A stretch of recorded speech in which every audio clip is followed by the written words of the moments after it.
Proverbs chapter 16, verse 4, the Lord has made everything for his own purposes, even the wicked for a day of disaster.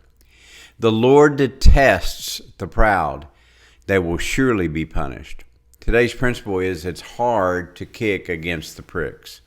At FivestarMan, we talk a lot about purposes. We know that men make plans, but God's purposes prevail.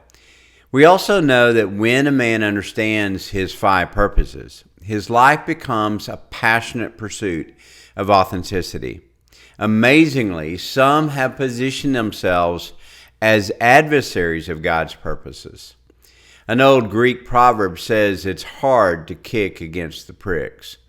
Farmers used a stick with a pointed piece of iron on its tip to prod the oxen when plowing.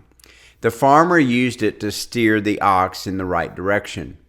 If the animal rebelled by kicking against the prick, it would be driven deeper into the flesh, causing even more pain. A religious zealot named Saul kicked against the pricks of God's purposes by opposing believers in Christ. That is, until Jesus interrupted his pursuit on the road to Damascus. After the prodding of Jesus, Saul aligned with God's purposes and became a great apostle for the church.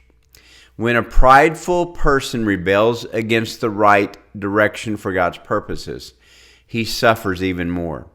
It doesn't make sense for a person with a few years of experience and limited knowledge to kick against the divine design of God's purposes. Some great men are opposing God's purposes to their own destruction.